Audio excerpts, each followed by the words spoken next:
Tarihin en tuhaf paradoksuyla karşı karşıyayız. Cebimizdeki cihazlar sayesinde dünyanın diğer ucundaki birine saniyeler içinde ulaşabiliyoruz. Ama alt komşumuzun adını bile bilmiyoruz. Binlerce takipçimiz, yüzlerce mesajımız ve bitmek bilmeyen bildirimlerimiz var. Ancak akşam başımızı yastığa koyduğumuzda hissettiğimiz o derin boşluk bize bir şeylerin yanlış olduğunu fısıldıyor. Bilim insanları buna yalnızlık pandemisi diyor. Bu virüsü olmayan ama bir salgın gibi yayılan, günde 15 sigara içmek kadar ölümcül ve modern ekonomiyi milyarlarca dolarlık zarara uğratan sessiz bir kriz. Bugün kalabalıklar içinde neden bu kadar yalnız olduğumuzu, teknoloji devlerinin bu duygumuzu nasıl paraya dönüştürdüğünü ve modern dünyanın bizi nasıl birer izolasyon hücresine hapsettiğini konuşacağız. Pek çoğumuz yalnızlığı, yağmurlu bir günde gelen geçici bir hüzün ya da karakter zayıflığı sanıyoruz. Değil, biyolojik gerçeklik çok daha sarsıcı. Yalnızlık bir duygu değil, beynimizin tıpkı açlık veya susuzluk gibi verdiği bir hayatta kalma alarmıdır. Binlerce yıl önce uçsuz bucaksız o savanalarda, bozkırlarda yaşayan atalarımız için gruptan dışlanmak, yırtıcılara karşı savunmasız kalmak veya açlıktan ölmek demek. Bu yüzden evrim bizi sosyal bir gruba ait olmaya programladı.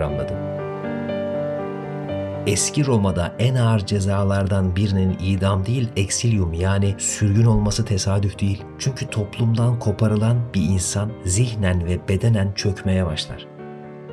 Bugün modern dünyada lüks evlerimizde ve güvenli şehirlerimizde yaşıyor olabiliriz. Ancak ilkel beynimiz hala o eski korkuyla çalışıyor. Yalnız kaldığında vücudunuz tehlikedesin sinyali vererek stres hormonu olan kortizolu pompalamaya başlar. Yani o hissettiğiniz içsel sızı aslında ruhunuzun değil, genlerinizin attığı bir çığlıktır. Sürüden ayrıldın, tehlikedesin, hemen birine bağlan der beynimiz.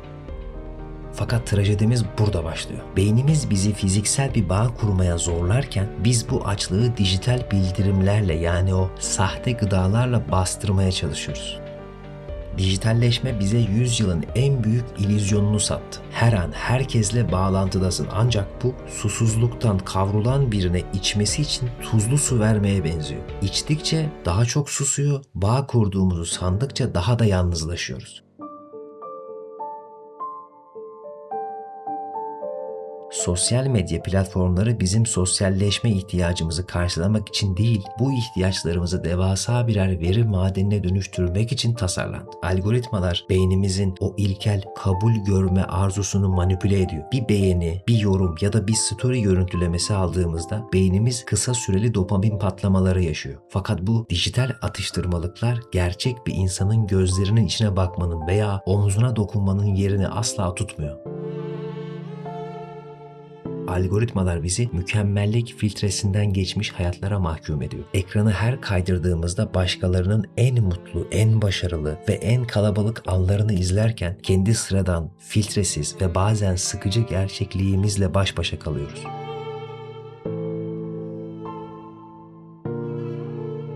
Bu sosyal kıyaslama tuzağı bizi binlerce takipçimiz varken bile bir cam fanusun arkasındaymışız gibi hissettiriyor. Sonuçta teknoloji devleri etkileşim rakamlarını artırıp kar ederken bizler dünyanın en kalabalık meydanlarında elimizde parlayan o küçük ekranlarla tek kişilik hücrelerimizde yaşıyoruz. Bağlantı sayımız artıyor ama bağ kurma yeteneğimiz her geçen gün biraz daha köreliyor. Modern şehirler binlerce insanı birbirine en yakın mesafede tutmak ama birbirine en uzak duygularda yaşatmak üzerine kurulu devasa birer mühendislik harikası. Gökyüzüne yükselen beton bloklar ve lüks rezidanslar bize güvenlik ve konfor vaat ediyor. Ancak bu dikey yapılar aynı zamanda araya aşılması imkansız duvarlar örüyor. Sokaktaki rastlantısal karşılaşmaların, mahalle kültüründeki o kendiliğinden gelişen selamlaşmaların yerini asansördeki o gergin sessizlik ve güvenlik kameraları soğuk bakışları aldı. Bauman'ın da dediği gibi modern şehirler karşılaşmaların etkileşime dönüşmesini engelleyen, insanları yan yana getiren ama bir araya getirmeyen tasarımlardır. Bizler artık şehirlerde yaşamıyoruz. Şehirlerin içindeki izole edilmiş kapsüllerimizde ortak alanları paylaşmadan sadece birbirimizin yanından geçip gidiyoruz. Şehir planlayıcıları parkları ve meydanları alışveriş merkezlerine kurban ettikçe üçüncü mekan dediğimiz o sosyal sığınakları da kaybediyoruz. Sonuçta milyonlarca insanın içinde her yerin ışıklarla aydınlatıldığı ama kimsenin birbirini görmediği o karanlık yalnızlığa hapsoluyoruz. Eğer yalnızlığın sadece kişisel bir hüzün olduğunu düşünüyorsanız, ekonomistlerin hazırladığı raporlara bir göz atmanızda fayda var. Bugün yalnızlık, küresel ekonominin çarkları arasına sıkışmış devasa bir çakıl taşı gibi maliyetleri yukarı çekiyor. Sadece Amerika Birleşik Devletleri'nde yapılan bir araştırma, sosyal izolasyonun sağlık sistemi üzerindeki ek maliyetinin yıllık 6,7 milyar dolar olduğunu gösteriyor. Çünkü yalnız bir insan kalp hastalıklarından felce, bağışıklık sistemi çökmelerinden uyku bozukluklarına kadar onlarca kronik rahatsızlığa daha açık hale geliyor. Ancak kriz sadece sağlık faturalarıyla sınırlı değil. İş dünyasında yalnızlık sessiz bir verimlilik katili olarak kol geziyor. Kendini izole edilmiş ve ait hissetmeyen bir çalışanın odaklanma sorunu, yaratıcılık kaybı ve işten ayrılma oranı o kadar yüksek ki bu durum şirketler için milyarlarca dolarlık iş gücü kaybı anlamına geliyor. Yalnızlık artık o kadar büyük bir pazar ki yalnızlık ekonomisi adında yeni bir sektör doğdu. Tek kişilik hazır yemekler, kiralık arkadaşlar, robot evcil hayvanlar ve teselli vaat eden uygulamalar. Fakat bu harcamalar ekonomiyi büyütse de toplumu çürütüyor. Devletler artık şu gerçeği kabul etmek zorunda. Mutsuz ve yalnız bir toplum sadece sosyal bir trajedi değil, sürdürülemez bir ekonomik yük ve patlamaya hazır bir mali krizdir. Mesele o kadar kritik bir hal aldı ki artık devletler bu sessiz düşmana karşı resmi bir savaş ilan etmeye başladı. 2018 yılında İngiltere tarihinde bir ilki gerçekleştirerek Yalnızlık Bakanlığı kurdu. Bu kulağa distopik bir film senaryosu gibi gelse de arkasındaki neden tamamen gerçekçiydi. Yalnızlığın toplum sağlığına verdiği zarar ulusal bir kriz seviyesine ulaşmıştı. İngiltere'yi 2021 yılında Japonya takip etti. Japonya'da durum daha da sarsıcı boyutlardaydı. Toplumdan tamamen koparak odalarına kapanan ve sayıları milyonları bulan gençler için kullanılan hikikomori ve hayatını yapayalnız kaybedip haftalarca fark edilmeyen yaşlıları tanımlayan kodokushi kavramları bir ülkenin sosyal dokusunun nasıl paramparça olduğunun kanıtıydı. Bu bakanlıkların kurulma amacı sadece insanlara arkadaş bulmak değil, çöken sosyal bağları devlet eliyle yeniden örmek ve bu izolasyonun getirdiği intihar vakalarını, sağlık harcamalarını ve toplumsal çürümeyi durdurmaktı.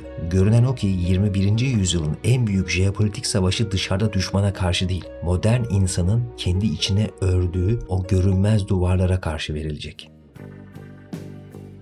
Peki bu dijital hapishaneden kaçmak ve o eski samimi bağları yeniden kurmak imkansız mı? Elbette hayır. Ancak bunun için teknolojinin bize sunduğu sahte konfor alanından çıkıp biraz analog direniş göstermemiz gerekiyor.